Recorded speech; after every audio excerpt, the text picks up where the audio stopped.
The Boneyard War Continues. Short story by George and Linda B.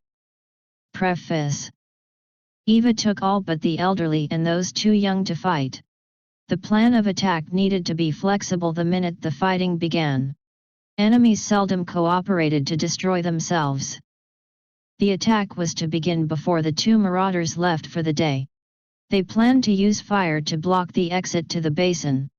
This would be started only after all the warriors were in position on top of the canyon walls and in the trees as close to the basin floor as possible. Eva was on the wall near the entrance with Credo at her side. She sensed everything was as ready as possible. She ordered the fire started and the lighting of all the torches. Once everyone saw the signal, they were to yell at the top of their lungs and attack any moving thing within the basin. The flames leaped from the entrance and torches glowed all around the basin walls. There was no movement below. The terror birds were gone. The Boneyard War Continues. Short story by George and Linda B. Eva was dumbfounded. Her shock was profound. All their plans and effort were made moot.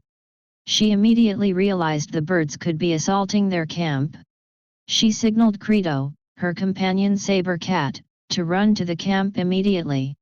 She also sent her fastest warriors. They left the basin as quickly as they could. The leader of the human clan had seriously underestimated her enemy.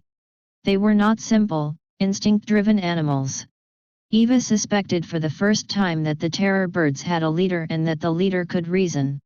Since the birds had no audible voice except shrieks, she surmised they used a form of telepathy or directed thoughts. If so, she might be able to intercept such communication, much like she used with Credo, in emergencies when sign language was not possible or efficient. Eva struggled to keep up with her warriors in the race to return to camp. She had to stop occasionally to rest her leg. A few clansmen hung back to assure she did not get separated from the tribe. In their haste, to lose Eva would be a tragedy and would have devastating consequences. When she was about 2/3 of the way back to the camp, Credo met her. To Eva's relief, he was calm and she knew the encampment was safe. Upon her arrival, the clan was gathered. Eva explained what she felt happened at the basin. She detailed her fear their enemy was way more intelligent than they assumed. She and Credo, along with a few warriors, would return to the basin and attempt to track where the birds went. She asked the camp to stay vigilant. The birds may be planning retaliation for the humans' attempt at genocide. The War Council accepted her strategy. Eva was sleepless, her mind was racing all night. When game was scarce, the competition with the bird clan was inevitable. Now game is abundant and there is enough for everyone. There is no reason to eradicate the terror birds except as a preventative measure. As long as each side saw each other as prey, nothing would change. Eva decided to attempt a different approach. However, she needed to locate the birds' roost and discover their plans for her humans. Credo with Eva and 3 of the clan's top trackers left together. They went to the basin first and searched for clues to indicate the direction the terror birds took. After several false alerts, Credo was the one who was able to detect the correct trail. Circling in larger and larger arcs, he ignored the first encountered. Credo knew the first ones were laid down to misdirect trackers. It appeared the birds had finally consolidated their group and to Eva's astonishment they were headed toward the boneyard. Why? Then it made sense. Eva realized the boneyard neutralized the advantages the clan had over the terror birds at the basin. Within the boneyard there were no trees, so the humans could not avoid direct attack by the charging birds. Fires would be totally ineffective there because there were no combustibles to ignite, and finally, visibility was extremely limited. At the boneyard the two enemies were on equal ground. This reality gave the advantage to the bird clan. Eva could not even contemplate an all-out assault on them within the mist-laden and maze-like territory. This area sported dozens of boiling pools of colored algae and sulfur-laden thermals. A coordinated and aggressive group in place within this natural fortress was almost impossible to successfully defeat. Eva realized the birds retreated to this haven because they had little choice. Her clan's rock pile was now equivalent to the bird clan's boneyard. Both within striking distance of each other, but both truly unassailable. They were now at a true stalemate. Neither dared to eliminate the other without unacceptable consequences. Eva almost laughed out loud at the situation. She needed a totally new strategy to deal with her new state of affairs. Raven, the leader of the bird clan, was angry he had lost so many of his species. The battle with this small band of humans had been disastrous. He had lost half of his tribe, and was in no better position now than when the war started last summer. At that time, game was scarce due to the drought, and the humans were a direct competitor for the available food. Raven thought they could kill the humans for much-needed food while removing them as competing apex predators. All his strategies and ploys had failed. The humans were not as easy to scare or outthink as were the wolf packs. They must have a strong and intelligent leader. His decision to return to the boneyard was an act of desperation after he realized the brooding basin had become a self-made trap that almost ended in total annihilation. Eva was sleeping as was now her custom on top of the rock pile. She had been occasionally successful in visualizing in her dreams a terror bird with a plume of jet black feathers on his crown. She intuitively knew he was the bird clan leader. She called him Raven. Her feeling about Raven was extreme caution tempered with an intense curiosity. She knew he was an intellectual match to any creature she had encountered. Now she knew who outsmarted her at the brooding basin assault failure. He was no fool, but neither was she. It was apparent to both Eva and Raven they were in a Mexican standoff. Who was to make the first move to change the battlefield? Eva was the first to act. She placed observers in trees at the extreme entrances and exits of the boneyard. This strategy was more difficult than she first thought because of the enormity of the thermal populated area. However, because of the natural barriers and topography, the observers soon realized there were only 6 routes in and out of the yard that were routinely used. Eva soon discovered the bird clan's weakness. The birds could not kill prey and bring large pieces of it back to their roost. They could only eat their fill at the time and place of their kill and would regurgitate portions of it for their chicks or other adults. This weakness meant they had to hunt and kill more often than humans. It also meant the birds had to hunt in groups of 3 or less to sustain their higher rate of kills. Armed with this knowledge, Eva had a larger group of her people shadow a smaller bird hunting party and pounce on them as they were trying to eat their kill. This practice went on for several weeks, thus taking the birds' hard-earned prey and feeding the humans with extra food while slowly starving the birds. Raven was seeing his clansmen weaken. His most successful hunting parties were being harassed at higher and higher rates. Though prey was abundant, their easy access to it was greatly restricted. He had long given up on attacking the human camp because it was almost immune to their efforts. He had to set a trap for them. But what? He knew the humans selected only one hunting party each day to shadow and harass. So this time he would wait to see which one they followed. Soon he would have all the hunters not followed by the humans return immediately to the boneyard and form a war party to confront the human thieves from their rear.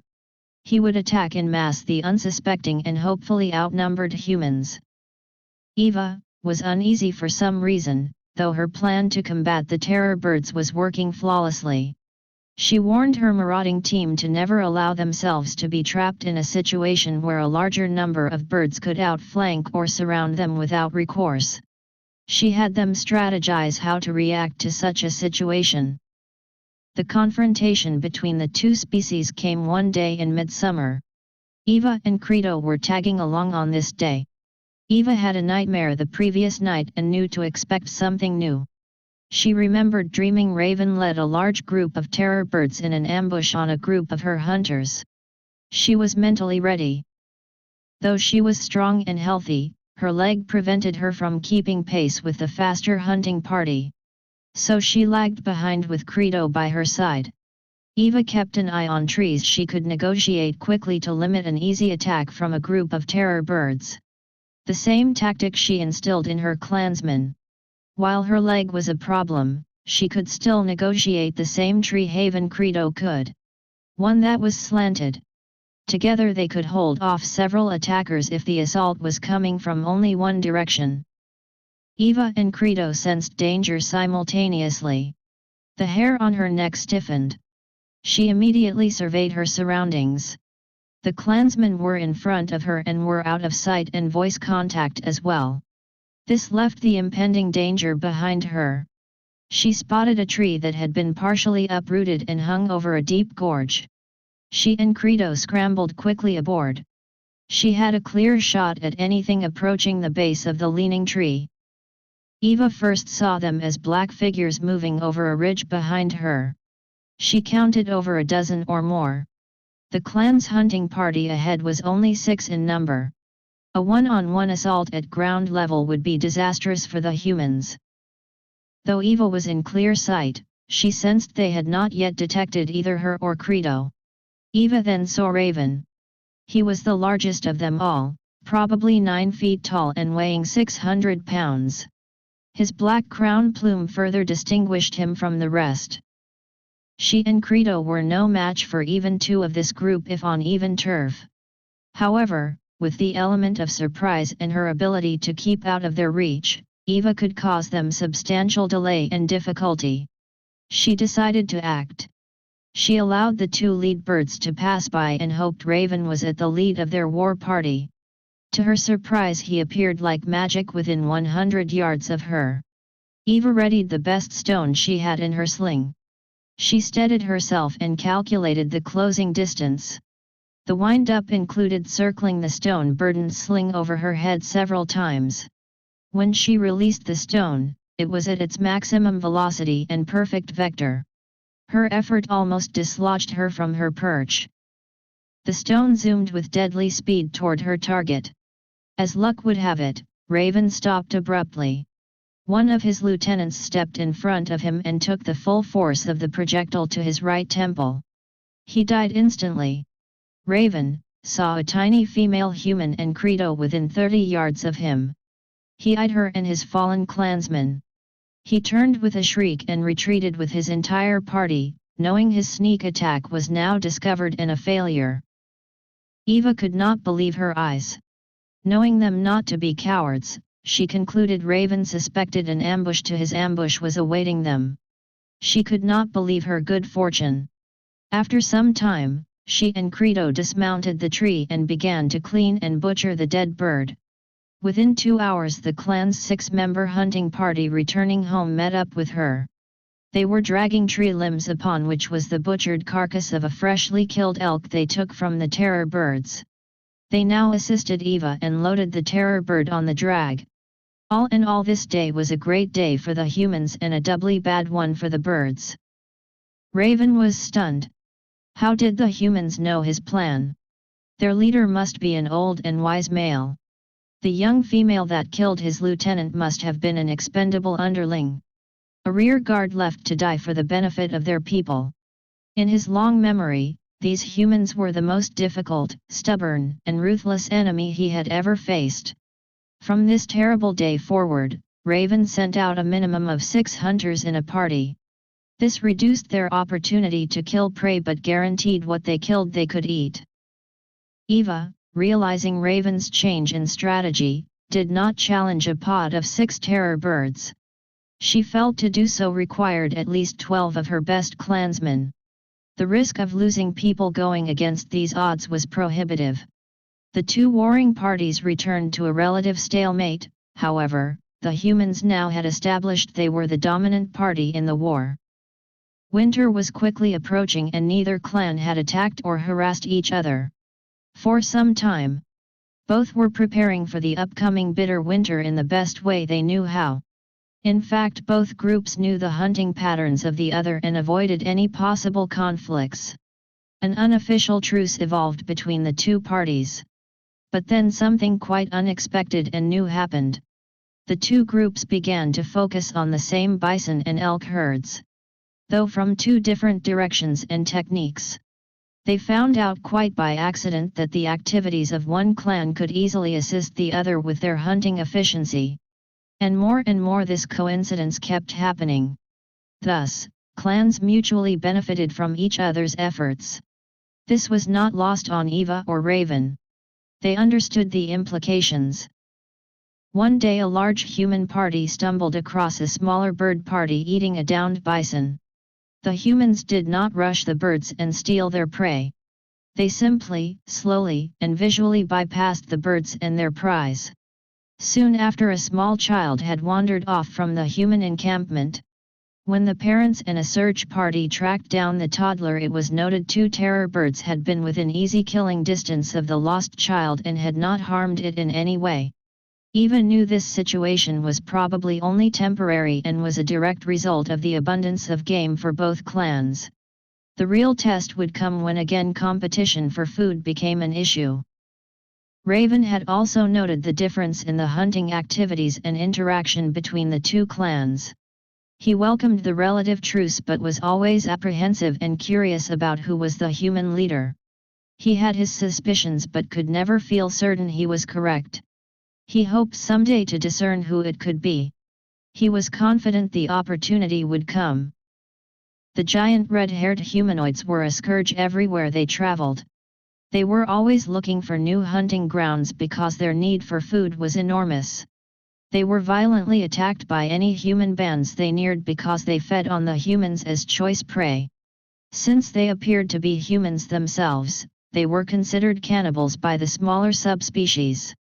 Gorgi, the family leader, was 13 feet tall. He weighed 1,200 pounds. His strength was enormous. He could easily throw a 100-pound rock 50 yards with one of his 6-fingered hands. These beings had 2 rows of teeth and any one of them stunk like a large family of mad skunks.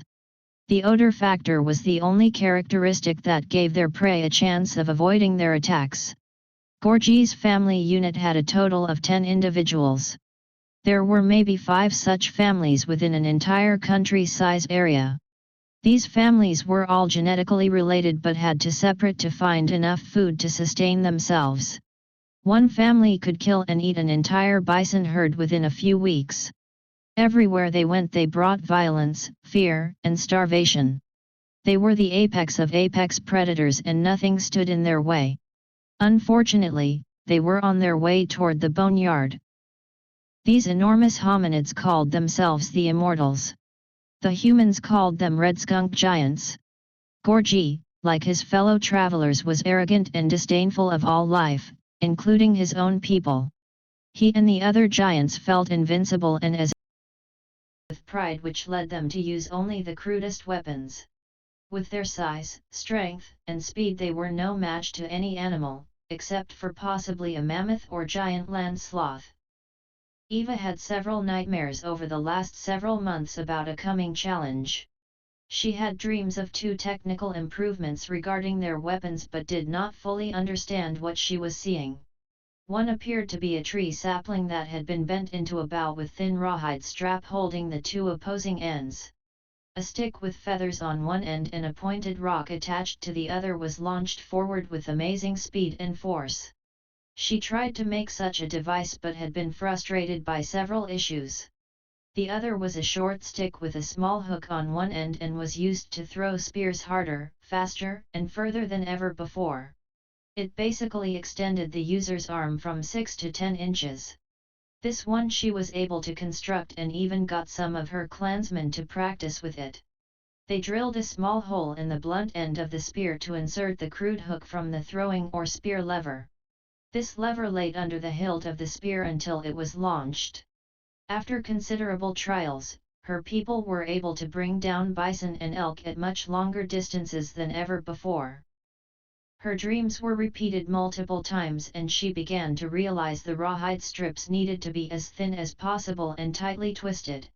After hundreds of attempts she was able to duplicate a few primitive attempts at launching the short stick with the rock attached to the front. In one dream she saw the gut tissue and sinew from animals being twisted into thinner and stronger bow strings. They were also able to use the same string material when applied wet to bind the arrowheads to the short wooden shafts. They found ways to manufacture standard-sized arrows in length and diameter. The bow and arrow was being quickly improved because a change could be quickly tested and tweaked and then tested again. There were several advantages to this novel weapon. It allowed the clan to hunt more efficiently smaller animals such as squirrels, rabbits, and waterfowl. In addition, if a target was missed, the arrow was easier to find than a favorite sling stone. The distance at which the arrows were accurate was amazing and could be perfected by more hunters than the slings. Lastly, a target struck by an arrow was more likely to succumb to its wounds than that of a sling stone.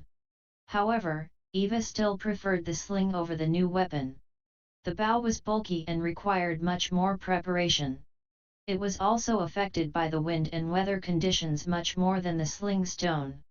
In addition, once all the arrows were expended, the bow was almost useless as a weapon. It was like swinging a small tree limb at an adversary. Also, the arrows were limited in number. However, if a hunter ran out of sling stones, finding one on the ground was almost certain. The solution was to add both the bow and arrows and spear lever to the clansmen's existing weapons. The added weight was not enough to cause a problem. However, the bulky items did affect the hunter's agility. Raven was aware the humans were experimenting with new weapons and noticed their hunting success was dramatically improving. This was a concern, but he was powerless to do anything about their progress. Eva had a dream in which the terror birds were hit with some type of illness and were getting weaker and weaker. She decided therefore to offer something to demonstrate her goodwill. She along with some clansmen dragged a large elk they had killed to the edge of the boneyard. Raven appeared at the edge of the mist and watched as they left the prey and moved off to a significant distance. Several terror birds eventually appeared out of the fog and started to tear at the elk carcass. Raven walked toward the humans without escort and stopped within easy weapons distance. Eva, with Credo, did likewise. The trio came within a few yards of each other. Eva was amazed at Raven's enormous size and the beauty of his plumage. Raven raised his head and shrieked loudly. The clansmen started to rush forward and Eva signaled them to remain where they were. Raven then realized this tiny crippled female was the leader of the humans. He was amazed by her bravery. He now remembered when she and Credo took on his entire war party. He put one leg behind the other and bowed his head. Eva returned the gesture in the same manner. Raven then turned and went toward the elk. Eva returned to her clansmen and they left the edge of the boneyard. Raven observed the ease at which the humans moved their killed prey to their people. Something his clan could not do. In his culture, the hunter that provided the most food was the most honored. As cooperation between the bird clan and the humans increased, one or more bird clansmen accompanied each human hunting party. It was found that his people with the assistance of the humans could carry or drag several hundred pounds of meat for long distances much more efficiently than several humans. As the trust between the birds and Eva's clan increased, the humans fashioned halters which the terror birds could easily slip over their necks. These leather inventions made everything easier, including securing large butchered game animals to the halters for easy carry. For their cooperation, the humans gave the birds half of all game taken in their group efforts. Wearing these halters became a thing of pride and position amongst the bird tribe. Raven wore one himself as the largest, strongest, and highest honored of his clan. Weeks after the boneyard meeting, the dreaded day occurred. The giant hominids arrived looking for game. The odor was the first thing both the terror birds and humans noticed. The offensive smell made everyone know something was not the same as the day before. Noting the direction from which the odor was coming, Eva sent Credo to investigate while she followed with a couple of clansmen. Raven did almost the identical thing. Since the terror birds were much quicker than the humans, they were the first to encounter the invaders. Raven was actually the first to see the band of giants.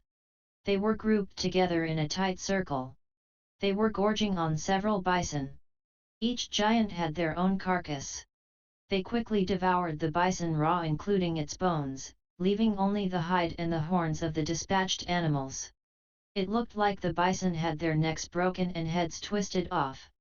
The group was loudly arguing with each other, and if one had not eaten his meal quick enough, another giant would attempt to grab what was left of the other's animal. The largest of the group of about 10 individuals backhanded two of the ones fighting and yelled with a voice so loud Raven's internal organs shook. Eva had the two in her party to climb trees to look for the location of the noise. Her intuition was telling her to get no closer.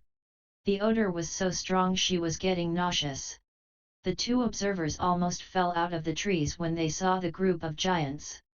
Comparing the relative size of the two species, the clansmen realized that the 9-foot raven was small in comparison to the giants. This was a nightmare. The only solace was these beings appeared to be humans, though enormous in size. However, their group behavior quickly made it apparent these beings were not to be approached as potential allies or welcomed visitors. Suddenly, the largest turned with lightning speed and amazing quickness for something of his size and attacked the terror birds. Raven quickly sidestepped the assault. However, one of his companions was not as lucky. Gorgie grabbed the legs of the bird and tore them apart in one movement. Raven along with his remaining comrade fled the area with all the speed they could muster. Eva did not have to see what her lookouts were watching. She immediately signaled her people to retreat.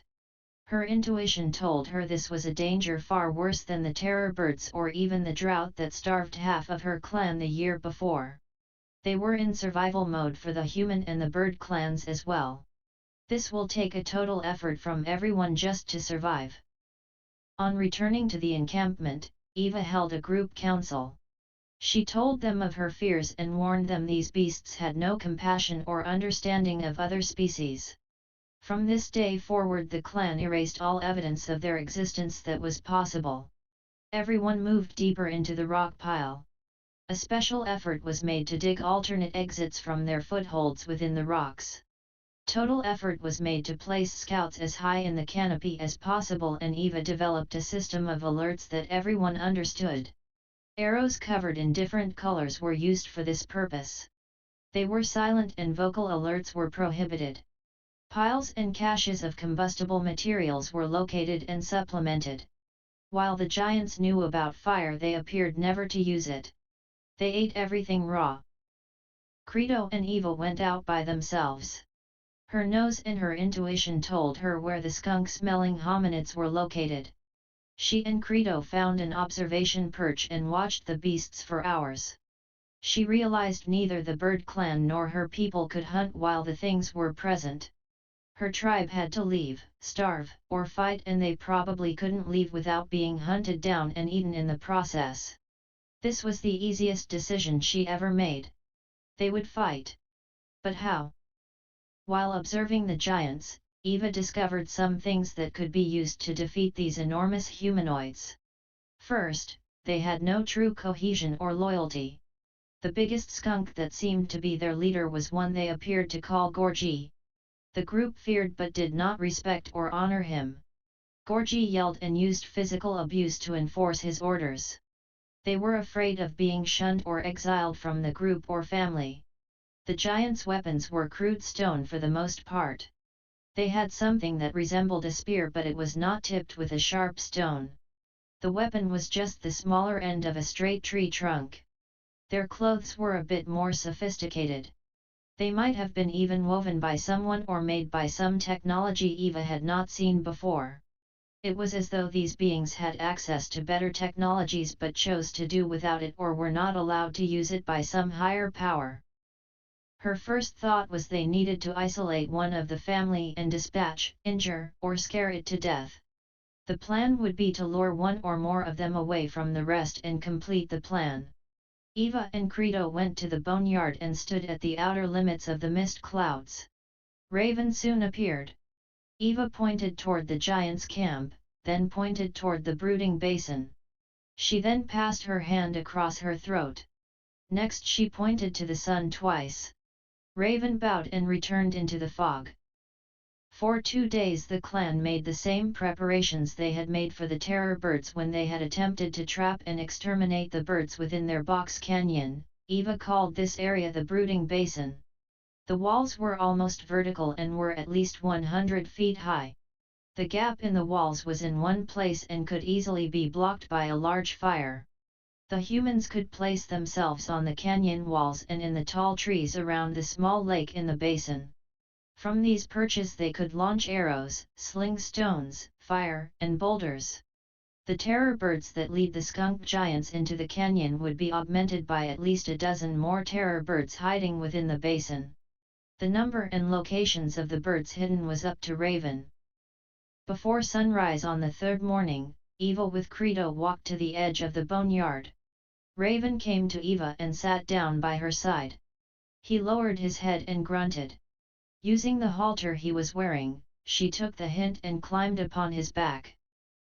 Though her leg limited Eva's ability to move quickly and maintain command, her position on Raven's back ended these limitations. She, Raven, Credo and 4 other terror birds with clansmen riders headed for the giants' camp. The terror birds with their human riders standing tall were still shorter than the height of the giants. The human riders had long spears, bows, and hatchets. Raven and Eva topped the ridge above the giants' camp. They were sleeping as it was just before sunrise. Eva had the riders dismount and creep as close to the sleeping giants as they dare. On her command the riders took their bows and shot as many arrows as possible into the sleeping bodies. They remounted, lit torches and formed up and headed toward Raven and Eva. Of the 10 giants, surprisingly 3 never lived to rise up. 2 more were wounded significantly and could not chase the riders into the dark. The rest followed the torches into the night. Credo then attacked the 2 left in the camp. He quickly killed one and left the other more injured than when he began. Credo then followed behind the trailing giants. As the insanely angry Gorgie ran toward the torches in the distance, he felt fear. It was disorienting. He never thought anyone would attack them successfully. When something like this happened before, they had never lost any of their family. He thought they were not able to be killed. In the past all such attackers were always immediately hunted down and mercilessly tortured before they were eaten alive. He intended to do the same to these devils as soon as possible, no matter what it cost him. The terror birds were very fast, but Eva had them stay close enough that the giants never lost visual contact with the torches. As the sun rose, the torches were no longer needed and the 5 just stayed out of the giants' attack distance. Assuming it was somewhere around 100 yards. As Raven and Eva approached the gap in the rock-walled canyon of the brooding basin, they stopped. The 4 mounted companions leaped through the opening. Eva wanted to make sure the giants had no trouble seeing them enter the basin. They waited, and when Eva saw Gorgie, she slung a stone directly at him. It struck him on his chest and he wrenched with pain. She yelled and smiled broadly. Raven shrieked with joy. Gorgie cursed and ran forward, encouraging his 4 companions on without caution. Without hesitation they entered the gap and ran into the basin.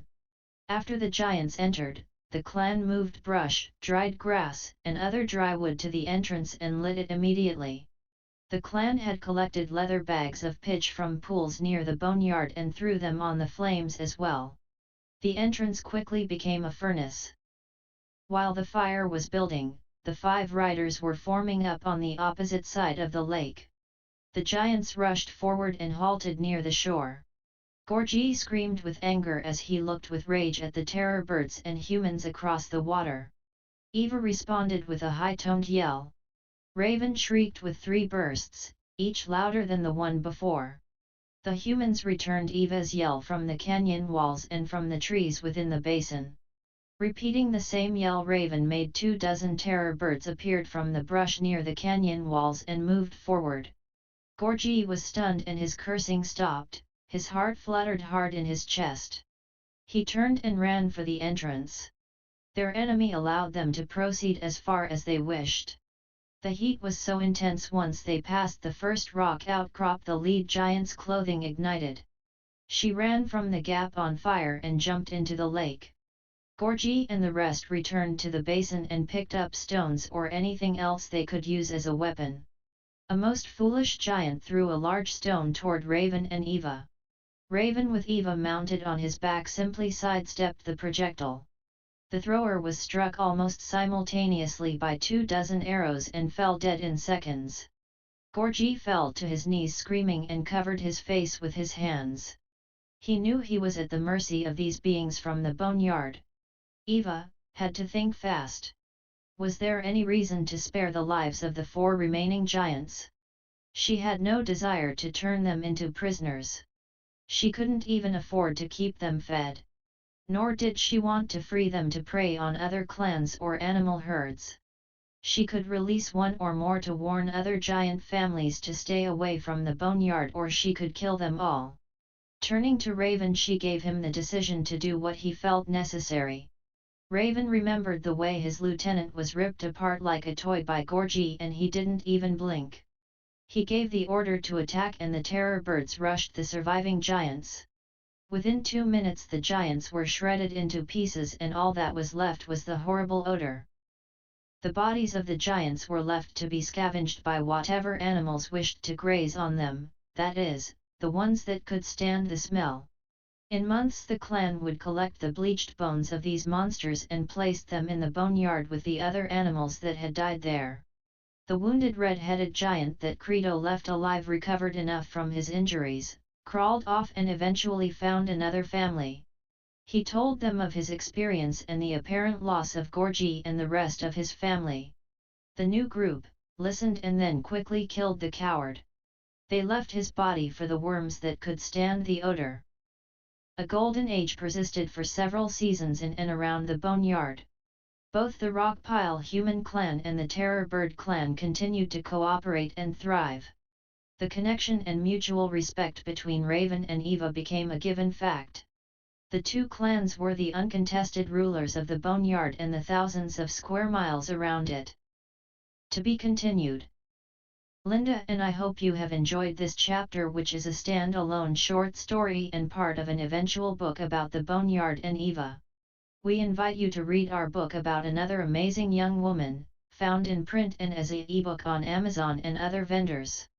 Volume 1, Mona Lisa on the Moon, 32,000 years in the making. We wish you all the best and Godspeed.